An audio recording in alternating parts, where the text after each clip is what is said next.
como é que a gente, como é que a gente escolhe um aparelho para fazer um Doppler transcraniano? Porque às vezes vem uma pessoa no hospital que tem um aparelho dedicado, outra você pega o próprio ultrassom do hospital, do CTI, a sonda setorial e vai fazer o exame.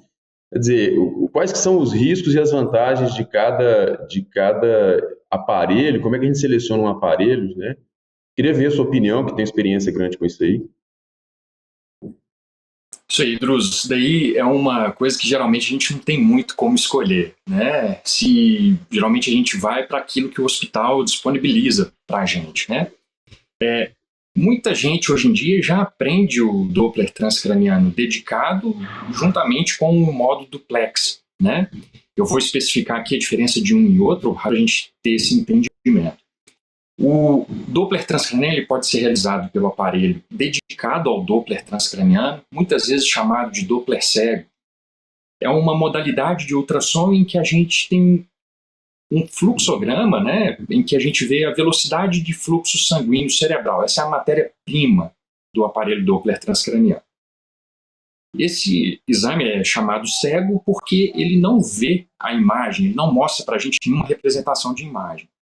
Já o modo duplex transcraniano, ou duplex, como muitos podem chamar também, ele é uma mistura de modalidades de ultrassom. A gente tem a representação do parênquima encefálico, né, aquele modo B que a gente conhece bem de outros ultrassons, né, em que a gente vê a representação ali, né, do parênquima encefálico, mas a gente tem também a representação da vasculatura ali do polígono de Willis. Então a gente consegue ganhar um pouco em sensibilidade do exame, porque a gente vê a representação do polígono, das artérias que a gente quer ensonar, e a gente vai até ali com o cursor para poder buscar o quê? Justamente a velocidade de fluxo sanguíneo cerebral, que é transformada também depois na mesma onda espectral que a gente avalia no Doppler cego, no Doppler dedicado, né?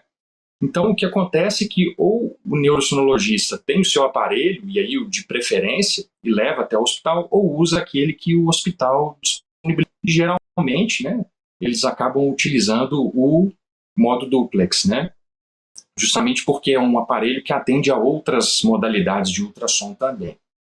A gente ganha sensibilidade, especificidade com o duplex, né? Porque, afinal de contas, você está vendo ali a artéria representada, então você consegue ser mais assertivo ali, né, na coleta dos dados.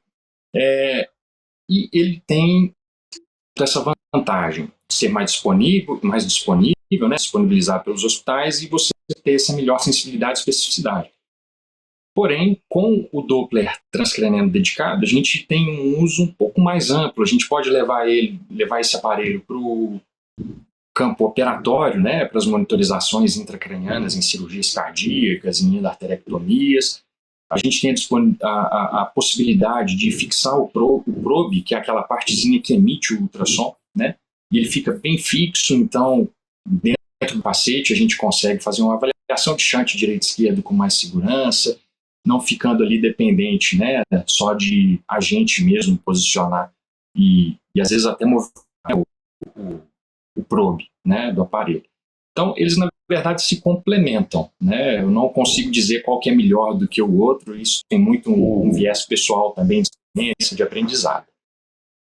Deixa eu te fazer uma pergunta aqui, uma coisa que eu vivenciei. Eu tive um tempo em Heidelberg, e lá quando tinha um paciente que não tinha janela, quer dizer, você insonava, você não conseguia ver nada, eles mandavam buscar um Doppler dedicado de 1983. Eles falavam, é com esse que a gente consegue ver, consegue, né, insonar no paciente que tem a janela muito ruim. Os Dopplers dedicados, eles têm essa vantagem de ter uma penetrância melhor, assim, ou isso não é uma verdade, assim? Cruz, em termos práticos, a gente costuma ver isso sim, tá? Esses mais antigos, eles são de uma frequência menor, né? Geralmente são de 2 MHz, e o fato de ter uma frequência mais baixa comparado aos outros exames, a gente consegue uma penetrância maior. Isso por uma questão física mesmo do ultrassom. Já esses outros aparelhos, os duplex, eles têm uma frequência um pouco maior, mas parecida. Geralmente variam aí na faixa um pouco maior, em torno de 5 MHz. Mais um pouco menos, em geral menos.